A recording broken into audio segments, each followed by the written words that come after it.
सब लोग कहा तो उड़ते ना नहलाती हैं कन्हैया जी। कहीं दो। अच्छा छोटे वाले बड़े वाले? बड़े छोटे वाले लापो, बड़े वाले कहा मिठे उन्हें झूला कैसे झूलेंगे हैं।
हल्की फुल्की तो दूसरा के डर लगा कि नहीं ज्यादा वो करो।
ऊपर ही दिखाई पड़ रही है।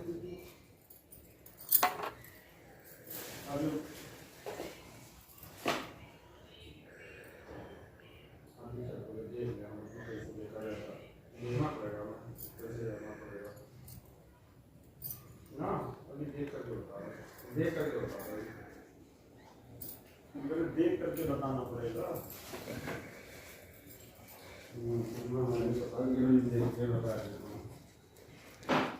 ठीक है, बाकी वो वाला सही रहा नहीं?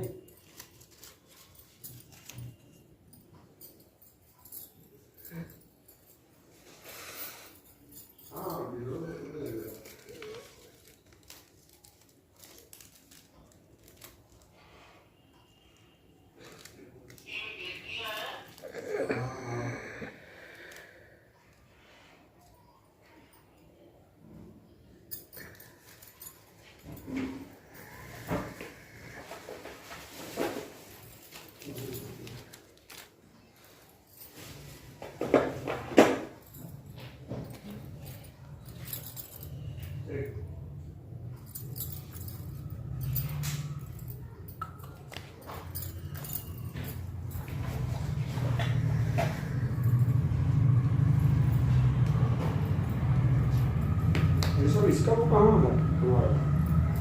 इसका कंट्रोल कहाँ है? पाउडर लगा देते हैं ये। इसको कंट्रोल कहाँ?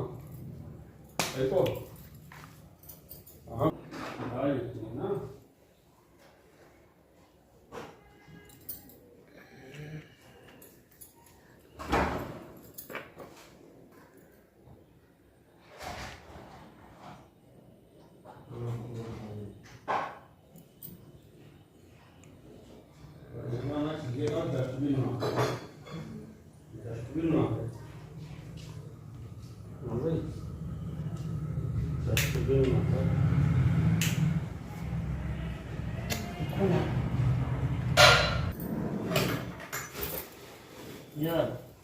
उसमें जरा निकाल के दीजिए।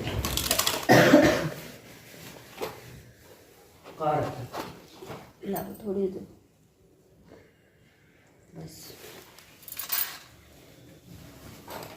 घरे घरे में तुलसी सजी खड़ी शालिग्राम मंदिर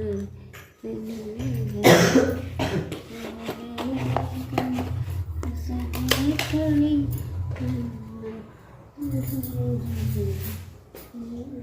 पेड़ा उठाई दिए जरा ये उठाई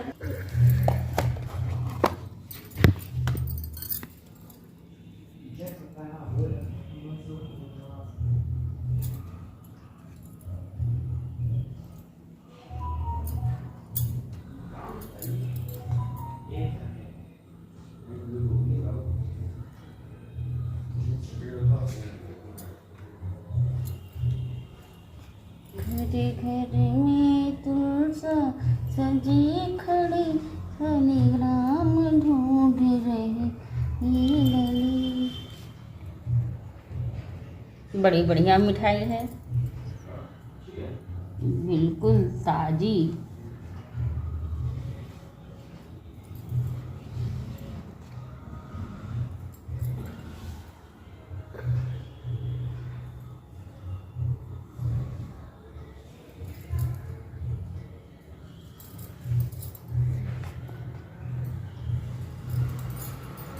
कहाँ से ली है?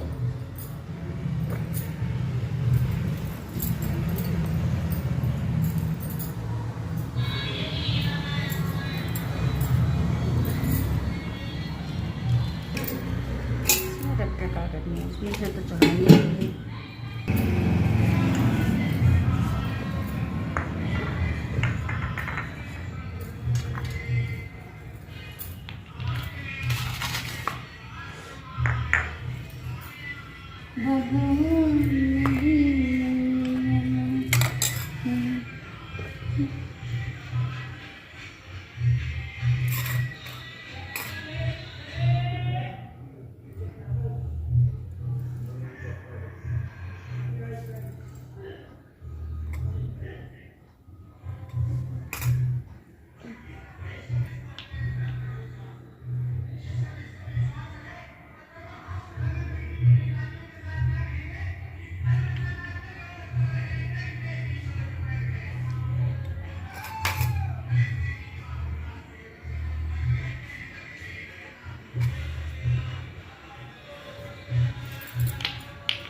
इसमें घी डालो, इसमें बत्ती में इसमें कहानी लगाई लो। आज तो 5 सुनी है कहानी। क्या फूल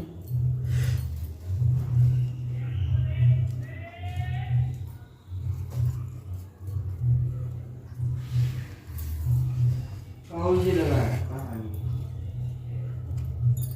तुलसी विवाह कहानी? नहीं, तुलसी विवाह कहानी नहीं। हाँ। अरे कार्तिक मास की कहानी। हमें लाओ हमें।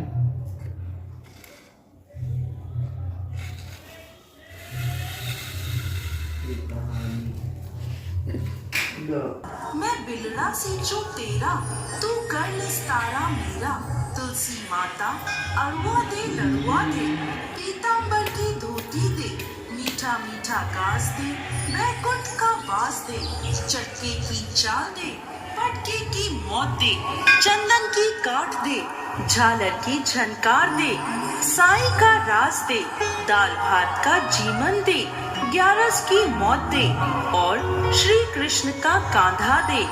बुढ़ी अम्मा रोज आती और तुलसी को सींचते हुए रोज यही बात तुलसी माता से कहती। उसकी यह बात सुनकर तुलसी माता सूखने लगी। एक दिन भगवान श्री हरि ने पूछा, हे तुलसी, इतनी औरतें तुम्हें रोज सींचती हैं, मीठा भोग लगाती हैं, गीत सुनाती हैं, फिर तुम क्यों सूख रही हो? तुलसी माता बोली, प्रभु एक बुढ़ी माई है जो रोज मेरे पास आती है और रोज मुझसे ये सब बात कहती है। मैं सब बात पूरी कर सकती हूँ, पर श्री कृष्ण का कांधा मैं उसे कहाँ से दूँ? तब भगवान श्री हरि विष्णु बोले, तुलसी जब भी वो मरेगी तब कांधा देने मैं स्वयं जाऊंगा, तुम चिंता मत करो। जब उस बुढ़ी अम्मा का देहांत हुआ तब सारे गांव वाले इकट्ठे हुए और उन्हें शमशान ले जाने की तैयारी की जाने लगी। जब लोग उन्हें उठाने लगे तो वह इतनी भारी हो गई कि किसी से भी नहीं हिली। सब बोले ये इतनी पूजा पाठ करती थी फिर भी भारी कैसे हो गई? तभी वहाँ एक बूढ़े ब्राह्मण आए और पूछने लगे, क्या हुआ? तो सभी बोले, पापिन थी इसलिए भारी हो गई है। तब वह ब्राह्मण बोले, अच्छा मुझे इसके कान में एक बात कहने दो, शायद ये हल्की हो जाए। लोग बोले, ठीक है आप भी कोशिश कर लो। तब वह बुढ़े ब्राह्मण बुढ़ी माई के पास गए और उसके कान में कहने लगे, बुढ़ी माई मन की निकाल ले, अड़वा ले लड़वा ले, पीतांबर की धोती ले, मीठा मीठा ग्रास ले, बैकुंठ का वास ले, चटके की चाल ले, फटके की मौत ले, चंदन की काट ले, झालर की झनकार ले, दाल भात का जीवन ले, एकादशी की मौत ले और ले श्री कृष्ण का कांधा भी ले ले। इतना कहते ही वो बुढ़ी माई हल्की हो गई। स्वयं भगवान श्री हरि उसे अपने कंधे पर ले गए और बुढ़ी माई को मुक्ति मिल गई। एक समय की बात है, किसी गांव में एक अंधी बूढ़ी माई रहती थी। वो अपने बेटे और बहू के साथ रहती थी। वो बहुत गरीब थे। वह बूढ़ी माई प्रतिदिन गणेश जी की पूजा अर्चना किया करती थी। एक दिन गणेश जी उससे प्रसन्न होकर उसके सामने प्रकट हुए और बुढ़िया से बोले, बूढ़ी माई तुम जो चाहो मुझसे मांग लो। बुढ़िया ने कहा, प्रभु लेकिन मुझे तो मांगना नहीं आता, तो कैसे और क्या मांगू? तब गणेश जी बोले, ऐसा करो अपने बेटे और बहू से पूछ लो, मैं कल फिर आऊंगा, तब तुम जो चाहे मुझसे मांग लेना। ऐसा कहकर गणेश जी अंतर्ध्यान हो गए। बूढ़ी माई अपने बेटे के पास गई और उसे सारी बात कह दी। बेटा बोला, माँ अन्न धन और बड़ा मकान मांग लो। बेटे की बात बुढ़िया माई को कुछ ठीक नहीं लगी। वो अपनी बहू के पास गई और उसे सारी बात बता दी। बहू बोली, माँ जी ऐसा करो अपने लिए पोता मांग लो। बुढ़िया माई को बहू की बात भी कुछ जची नहीं। सभी की बात सुनकर बुढ़िया माई अपनी पड़ोसन के पास गई और उसे सारी बात बताई। पड़ोसन बोली, अरे बूढ़ी माई तू क्यों अन्न धन मांगे, तू क्यों पोता मांगे, तू तो खुद के लिए दीदा घोड़ा मांग ले। सभी की बात सुनकर बूढ़ी माई सोच में पड़ गई। अगले दिन वो पूजा करने बैठी तो गणेश जी महाराज उसके सामने प्रकट हुए और बोले, सोच लिया बूढ़ी माई क्या मांगना है? बुढ़िया माई बोली, प्रभु मुझे तो मांगना नहीं आता, लेकिन यदि आप देना ही चाहते हो तो मुझे वरदान दो कि मैं अपने महल से घर में अपने पोते को सोने की चम्मच से दूध पीता देख सकूं। बूढ़ी माई की बात सुनकर गणेश जी महाराज बोले, अरे वाह बूढ़ी माई, तूने तो मुझे ठग लिया, ना मांगते हुए भी सब कुछ मांग लिया। अपने बेटे बहू के लिए घर, सोने की चम्मच और पोता मांग लिया और खुद के लिए आंखें मांग ली। मैं तुझसे प्रसन्न हूँ, जा तुझे ये सब प्राप्त हो। तथास्तु कहकर गणेश जी महाराज अंतर्ध्यान हो गए। देखते ही देखते बूढ़ी माई की झोपड़ी एक आलीशान महल में बदल गई और उसके अन्न धन सोने चांदी के भंडार भर गए। बूढ़ी माई की बहू गर्भवती हो गई। कुछ समय बाद उसने एक चांद से बेटे को जन्म दिया। हे गणेश जी महाराज, जैसी कृपा आपने बूढ़ी माई और उसके परिवार पर करी, वैसे ही इस कथा को कहते, सुनते और हुकारा भरते सब पर करना। जय गणेश जी महाराज। एक समय की बात है, किसी गांव में एक बूढ़ी माई अपनी बेटी और बहू के साथ रहती है। कार्तिक का महीना आया तो बूढ़ी माई कार्तिक स्नान के लिए गंगा जी जाने का विचार करने लगी। वो अपने बेटे और बहू से बोली, कार्तिक स्नान के लिए मैं गंगा जी जा रही हूँ। ये सुनते ही बहू बोली, माताजी, मैं भी आपके साथ कार्तिक स्नान के लिए गंगा जी जाना चाहती हूँ। ये सुनते ही सास ने उसे साफ मना कर दिया और बोली, बहू, मेरी तो उम्र हो गई है, तुम तो अभी बहुत छोटी हो, बाद में कभी चली जाना गंगा स्नान के लिए। मेरे पीछे से घर में कोई ना कोई तो होना चाहिए, तुम्हें यहीं घर पर रहना होगा, घर की देखभाल करनी होगी। बहू बोली, ठीक है माताजी, आप गंगा स्नान करोगी तो मैं समझ लूंगी कि मैंने भी कर लिया। अब सास कार्तिक के महीने में गंगा स्नान के लिए हरिद्वार चली जाती है। सास के जाने के बाद बहू बहुत दुखी हुई और वो मन ही मन खुद को कोसने लगी। पता नहीं मैंने ऐसे कौन से बुरे कर्म करे हैं जिनके कारण मैं कार्तिक स्नान के लिए गंगा जी नहीं जा पाई। ऐसा सोचकर वो बहुत दुखी हुई। उधर सास मन ही मन बहुत खुश थी कि वह गंगा स्नान के लिए आई है और बहू नहीं आ पाई। उधर बहू ने मन ही मन सोचा, कोई बात नहीं, गंगा जी ना सही, मैं घर पर ही कार्तिक स्नान कर लूंगी। ऐसा विचार करके बहू कुम्हार के पास गई और उससे 3 कुंडे खरीद लाई और उन्हें अपने घर की छत पर रख दिया। अब वह रोज रात को एक कुंडे में पानी भरकर रख देती और अगले दिन सुबह सुबह उस पानी से स्नान कर लेती और कहती, सास नहाए उंडे बैठ, बहू नहाए कुंडे बैठ, हर हर गंगा, मन चंगा तो कठौती में गंगा। बहू के ऐसा कहते ही गंगा जी की धार उसके कुंडे में आ जाती और बहू उस पानी से स्नान कर लेती। उधर दूसरी ओर गंगा स्नान करते वक्त बूढ़ी माई के मन में विचार आया कि वो अपनी अलमारी खुली छोड़ आई है, जिससे बहू उसकी अलमारी खोलकर उसके सारे गहने और रुपए पैसे निकाल लेगी। ऐसा विचार करते हुए बूढ़ी माई गंगा स्नान करने लगी। जैसे ही उसने गंगा जी में डुबकी लगाई, उसकी नाक की नथ खुलकर गंगा जी में बह गई। यह देखकर वो और ज्यादा दुखी हो गई और सोचने लगी, मेरे सारे गहने मेरे पीछे से मेरी बहू ने ले लिए होंगे, मेरे पास बस ये नथ बची थी जो भी गंगा जी में बह गई। ऐसा सोचकर वो बहुत दुखी होती है। उधर दूसरी तरफ जब अगले दिन बहू कुंडे में भरे पानी से स्नान कर रही होती है तो उसके पानी में उसकी सास की नथ निकलती है, जिसे देखकर वो सोचती है, अरे ये नथ तो मेरी सास की है, ये यहाँ कैसे आई। ऐसा सोचकर वो उस नथ को उठाकर संभाल कर रख देती है।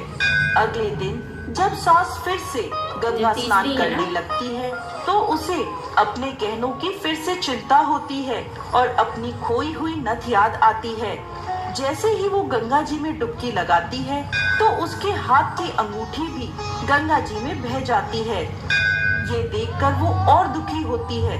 अगले दिन फिर जब बहू कुंडे से भरे पानी से स्नान करती है तो उस पानी में सास की अंगूठी निकलती है। बहू उस अंगूठी को भी संभाल कर रख देती है। ऐसे ही देखते देखते कार्तिक का पूरा महीना समाप्त हो जाता है। कार्तिक समाप्त होने पर उसकी सास वापस अपने घर लौट कर आती है तो बहू ने सास को उसकी नथ और अंगूठी दी। ये देखकर सास पूछने लगी, बहू ये नथ और अंगूठी तुम्हारे पास कहाँ से आई। तब बहू ने सास को अपने कार्तिक स्नान की सारी बात बता दी। जब बहू सास को अपने स्नान करे हुए कुंडे दिखाने छत पर गई तो वहाँ जाकर उन्होंने देखा कि सभी मिट्टी के कुंडे सोने में बदल गए हैं। यह देखकर वो दोनों चौंक गईं। सास बहू से कहने लगी, माताजी मैं तो मिट्टी के कुंडे खरीद के लाई थी, ये सोने के कैसे हो गए। तब सास बहू से बोली, बहू तुम पर कार्तिक महाराज की कृपा बरसी है। मैं गंगा जी स्नान करने गई थी, लेकिन मैंने सच्चे मन से स्नान नहीं किया। मुझे वहाँ भी अपने गहनों की चिंता थी, इसलिए मेरी नथ और अंगूठी गंगा जी में बह गई। वही तुमने घर में ही बैठकर सच्चे मन से गंगा स्नान किया, इसलिए तुम्हारे कुंडों में गंगा जी का पवित्र जल आ गया और कार्तिक महाराज ने तुम्हें तुम्हारे सच्चे मन से किए गए स्नान का फल दिया। हे कार्तिक महाराज, जैसी कृपा आपने बहू पर करी, वैसे ही इस कथा को कहते, सुनते और पुकार भरते सब पर करना। जय कार्तिक। भाई दौड़वा के अब वो बैठो है, कहानी सुन रहे हो तो बैठे लेन दो से। अरे यार मतलब हाँ, अब बैठो है तो काहे उठाइयो। तो क्या टूटे ना ऐसे पूरी रुक जाओ, पे दो कहानी और है। अब एक बुढ़िया थी, वो कार्तिक नहान जा रही थी। उसने अपने बहू से कही, बहू हम कार्तिक नहान जा रहे हैं तो हमारे गणेश जी की पूजा बहुत है, हमारे गणेश जी की पूजा कर दी। उन्होंने कही ठीक है, हम हमारे भगवान जी की पूजा कर दी। उन्होंने कही ठीक है, हम कर दिए। हाँ कर दिए। तब बुढ़िया ने कही कि लेकिन तो बहू ने कही लेकिन हम तुम्हारी तरफ विधि विधान से ना कर पाए, घंटन करें। तो उन्होंने कहा अच्छा जैसे कर पाओ वैसे कर दियो। उन्होंने कहा करो, उठी नहाए धो के सवेरे, अब बच्चन तो नमान चली। तब कहीं आगे ऐसा है नहाए जाके भगवान सोचे अब तो बुढ़िया तो है ना जो है नहावेगी, बुढ़िया तो नहीं उसे दे दो मन कुंड में ही। भगवान ने कहा कि बुढ़िया तो है ना कि हमारे होगी, इससे बढ़िया हम नहाए आवे। भगवान गए नहाया है। ये सब बहू जब अपने बच्चन को खाना खिलाने चली तब कहीं आगे ऐसा नहाया जाए। भगवान सोचे कि बुढ़िया तो है ना जो हमें खाना खवैया, हम भूखे बैठे रहे से बढ़िया खाई हम। ऐसे उसने 30 दिन करी। बुढ़िया जब कार्तिक नहाए का आई तो उसने कही क्यों बहुत मंदिर देखो, उसने बहुत तुमने मेरे भगवान की पूजा ना करी। उसने कही करी तो कहीं कैसे करी, सब तो ऐसे पड़ो ने हाँ करी नहीं का करी तो कहीं कैसे करी कहीं कहते तो कहते सवेरे उठ के नहाए धो के बच्चन को नहवाते तब कहते रुक जा आगड़े सा नहाए जाए।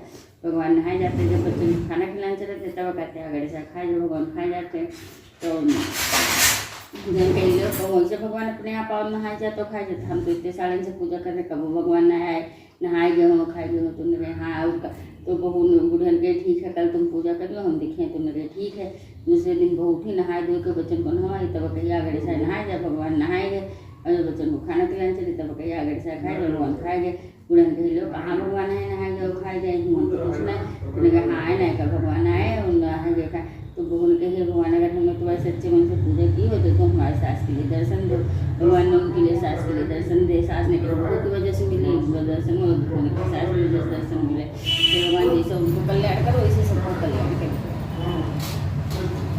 एक बुढ़िया थी, उसकी बहू बहुत कुलक्षण आई थी, सुबह उठ के चौको जूठो कर दी थी। अब बुढ़ा सोचती थी कोई ऐसे दिन हो जिस दिन हमारे ब्राह्मण शुद्ध भोजन कर जाए, लेकिन उसकी बहू की वजह से वो बहुत दुखी रहती। तो एक दिन उसने सोची क्यों ना ऐसे सुबह सुबह घर से बाहर भेज देना, ये घर में रहिए ना चौको जूठो करिए।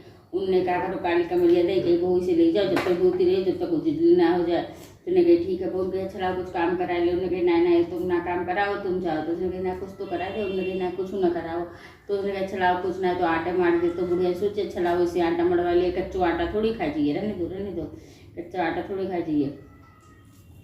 तो बहू ने आटा मारो, उसमें दूध लोई चुराई और नदी किनारे चली गई। वहाँ जाए मुर्दन की लकड़ियाँ रोटी सीखी और पतवारी में बत्ती में से घी निकाल के चुपड़ गए नदी किनारे काली कमरिया उन पे सोई गई। बूढ़ा इधर अपने ब्राह्मण को भोजन वोजन कराए के विदा करके बहुत खुश थी कि आज हमारे ब्राह्मण शुद्ध भोजन करके उन्हें जूठो ना खाओ। तो उन्हें विदा करके सोचने बैठी गई। फिर उन्हें देखो कि बहुत देर हो गई बहू ना आया ये। तो उन्होंने कहा वो देखा मैं कहा रही उन्होंने जाए नदी किनारे देखो तो वहाँ देखो बहुत भीड़ लगी है। लोगों से पूछी का भक्ति है क्यों भीड़ लगी है। तो लोग लगे कोई घर से औरत घर से दूल्हे लेके आई थी, मुर्दन की लकड़ी और रोटी से की और पतवारी में बत्ती में निकाल के चिपड़ के खाए के और सो गए। और पतवारी में से हमारे दर्द रहे दवाई लेने जाए देखो जो भाई हाय बहू आज है बहू तुम आज भी हमारे ब्राह्मण लोग जूठो खाओ, घर से तुम दूध लोई चुरा के लेके आए और मुर्दन की लकड़ी और रोटी से की और पतवारी में बत्ती में से घी निकाल के चुपड़ के खाए सो रही। पतवारी में से हमारे दांत रहे मुझे दवाई ले। उन्हें जाके देखो न जाए दो हम घर से दूध लोई चुरा ले गए मुर्दन की लकड़ी और रोटी से के तो बत्ती में से घी निकाल के चुपड़ के खाई। तो तुमने गुस्से हमारे दांत रहे मुझे दवाई अंगूरिया निकाल लाई लोटा फिर के मार दिए।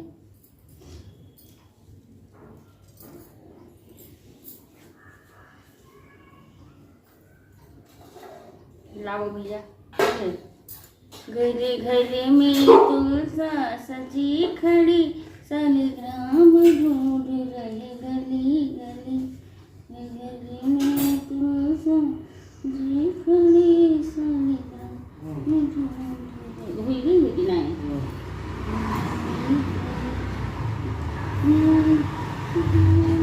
बहना प्यारी क्यों सोच रही हो खड़ी खड़ी।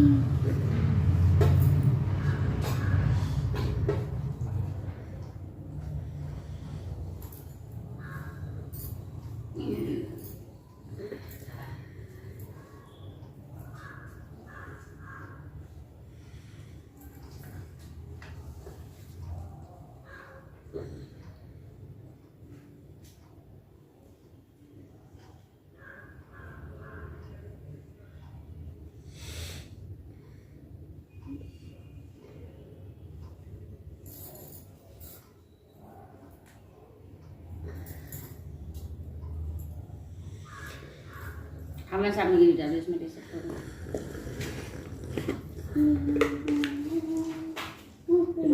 हाँ थोड़ी डालो।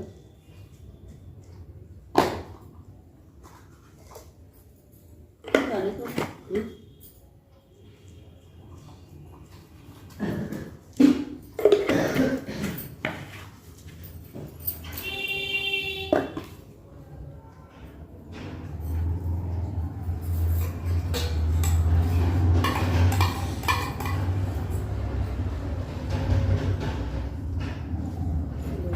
गरम कर दे। थोड़ी डालो।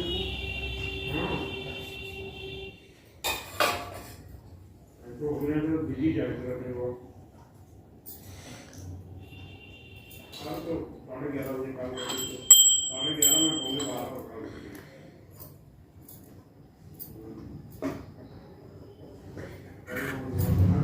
आप देखो कि वो टिंकल में भी कह दिया है। टिंकल में क्या करा? क्योंकि दादा आधे का वो का टेबल में भाई हाँ हाँ कोई बात नहीं।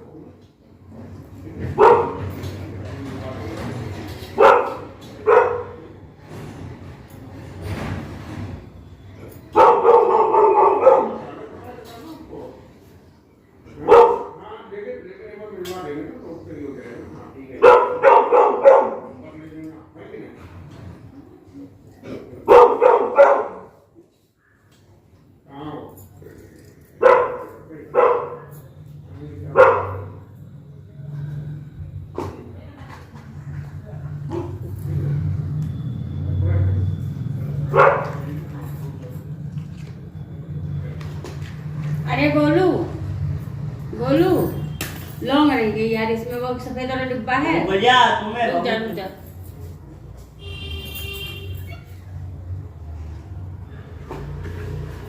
सफेद वाला डिब्बा हाँ वो सफेद वाला नहीं डिब्बा है उसका। इसका नीले रखते हैं अरे नहीं वो क्या जो जिसमें वो होता है। क्या अच्छा पनीर वाला हाँ।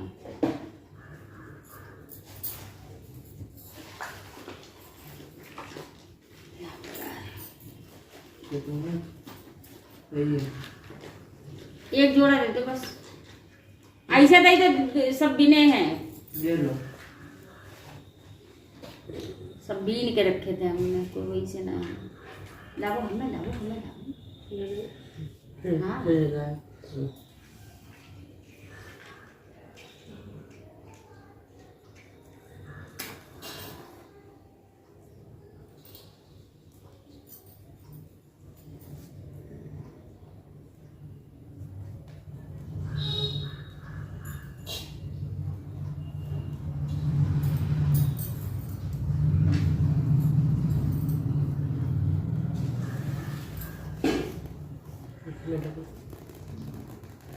सिमरन ऐसा करना भैया देखना है कितना भारी हुआ है। अरे राम अरे राम।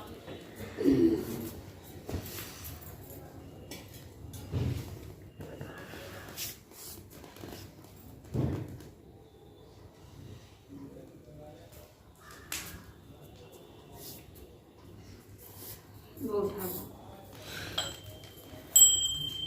बजाओ बजाइए ना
जब आरती कर रहे हो बोलो। करो।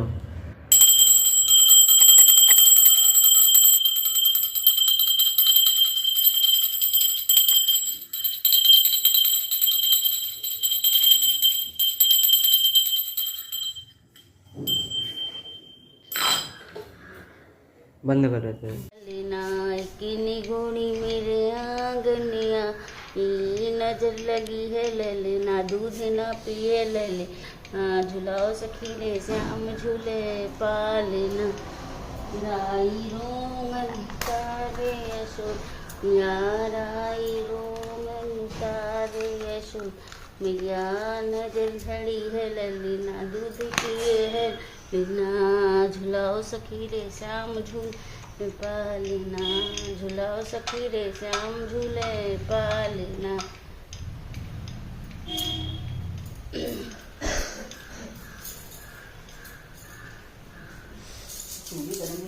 जय जय, हटो तुम किनारे हटो। जय जय तुलसी, जय जय राम, जय जय लक्ष्मी, जय हनुमान, कहाँ रहते तुलसी, कहाँ रहते राम, कहाँ रहते लक्ष्मण,